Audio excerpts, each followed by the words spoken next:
Thanks, President. I'm pleased to rise to speak on Dr. Cummings' bill. And, you know, integrity in politics is the cornerstone of my party's platform. In fact, the first line on our website reads, "The public deserves a political system where their representatives act with integrity and in good faith." And that is what we expect. That is what the public expects from us. You know, at Reason, our focus on open and honest dialogue with the public is there. And I know many of us receive so much correspondence within our office, but I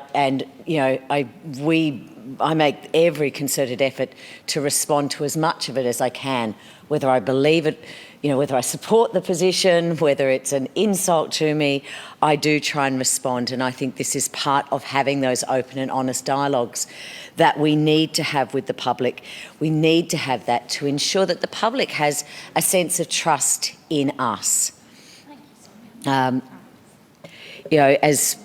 I have said here many times, we believe in evidence-based policy informed by expert knowledge and research, not ideology or polls. And in the 2018 election, we had a policy that stated all politicians to be legally bound and required to act in the public interest, and that we should place a cap on election spending and report political donations in real time, and establish and enforce MPs' expense rules and remove some of our vague entitlements. Now, some of that actually has happened, and I certainly think the Independent Remuneration Tribunal has gone a long way to hopefully getting the public to understand that this is done independently. It is done away from this place. It is not us signing our own cheques. But we also wanted to see the extension of powers of IBAC to be able to investigate the misuse of these public funds. Now, just to make it clear, I am not suggesting that Dr. Cumming in any way misused any public funds, and in fact, Dr. Cumming didn't commit any offence. She did absolutely nothing wrong, although you certainly wouldn't think that, having read some of the media articles and the attacks that she took on this. So in that context, I commend Dr. Cumming for almost falling on her sword today and bringing this integrity matter to the council. It's sort of, I think, I actually stated this yesterday, that I was pleased when the government, in yesterday's legislation on the judicial proceedings, when government recognised that their well-meaning solution had not been quite correct, and willingly came back in here and made those changes, which was positive. So, in some ways, Dr. Cumming is coming in here to sort of highlight what may not have passed that pub test, and using one of her precious debating spots in this chamber to do that. It does show integrity, Dr. Cumming, it does. To highlight that mistake and tinker with our integrity rules to improve the way this place operates, should be commended.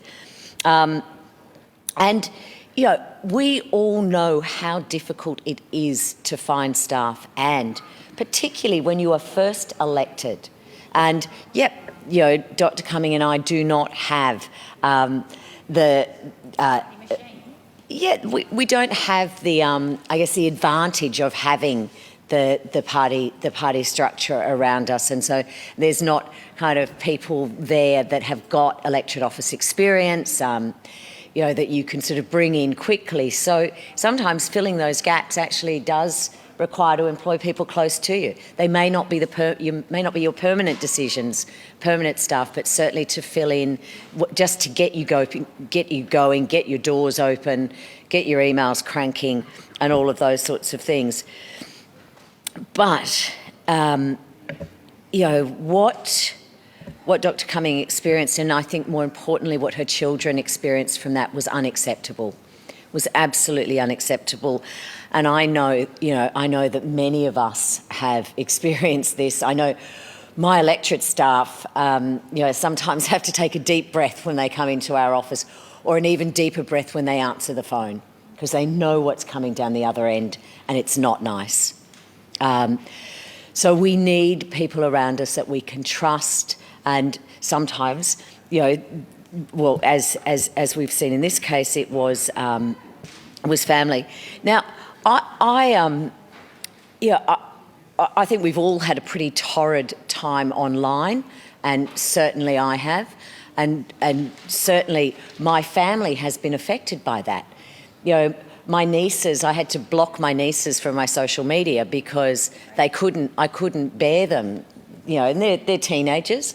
They're on social media, but they couldn't get on. They couldn't stay on even my Instagram accounts because of the horrible comments, the horrible posts that people were making.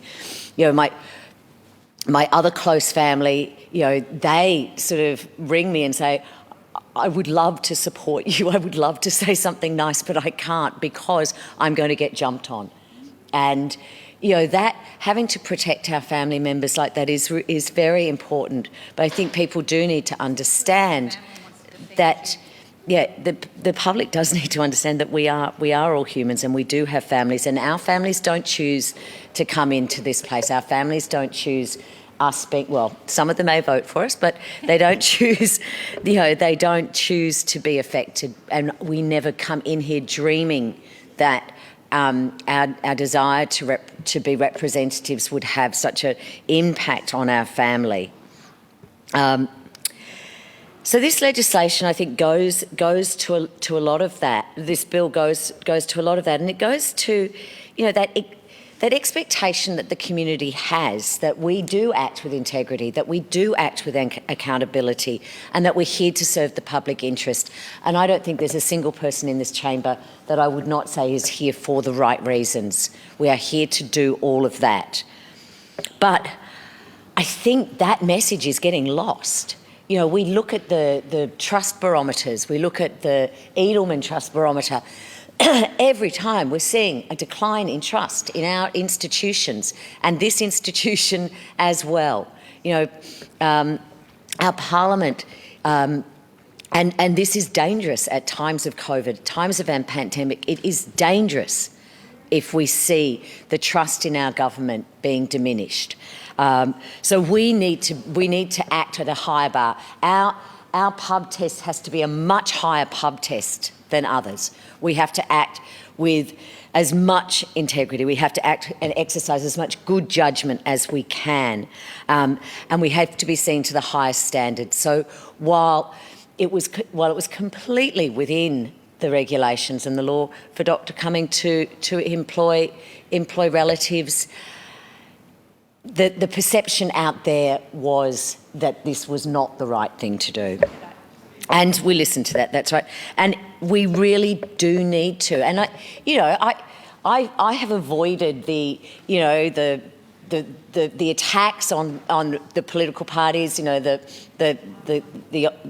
ALP attacking the Liberals and vice versa. I try and avoid and stay out of those dog fights, because I don't think they do anything. And in fact, what I do think they do is they diminish the trust in this place.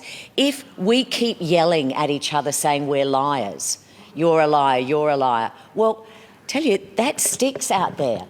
That sticks out there. So all they see is the negatives about everyone, then that sticks. And I think this is something that we all could reflect upon. The effect of our actions in here, or the effect of our actions in the media, the effect that has on this very institution.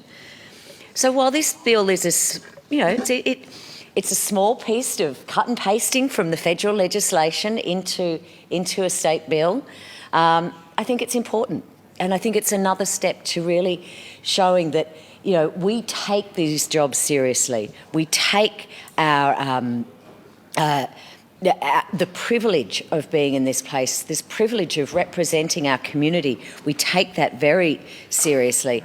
And it's critical that there is trust out there. It's critical that there's trust out there. And I know, as I mentioned at the outset, finding electorate officers, and I have to say, I mean, while I'm very grateful for the electorate office budgets, we don't pay our staff extraordinary bucks. They're pretty modest salaries for what we expect them to do. We expect our staff to be available to us on the weekends if we need it, available to us after hours when we need it, available to do so many things. I mean, they become our family. I know, in my office, my electorate team is my family, and we are close, and we care for each other deeply, and we care for our electorate deeply. And as I say, when, at the moment when we were getting so much abuse coming into our office, and it was so hard for me to see our staff working so hard to help people and yet having to answer 60 phone calls a day, being told how terrible they were, how hopeless they were, how pointless they were, what, liars they were. And it was awful. And I mean, I would never wish that upon a family member. I mean, I would never wish it upon a friend. But it's the work that we do, and I think it's really important. Now, I kind of think back, I was thinking back to family members working here, and I have to go back to the Minister for Fiona Patten, Inga Powlich, who employed her son. And I think, we used to joke that she just employed him so she could badger him both during work hours and after work hours, because she had that type of relationship with him. So she certainly enjoyed badgering us in this chamber as well. But look, I support Dr. Cummings' bill. I support the motivation behind it as well. And I think, while it's a small change, it actually sends one of those bigger messages that we do need to stand at a higher level, and we need to claw back the trust of our community. We need to regain that faith in the institution of Parliament, in the institutions of government, because if we're going to get through this pandemic, we certainly need to do it. I commend the bill.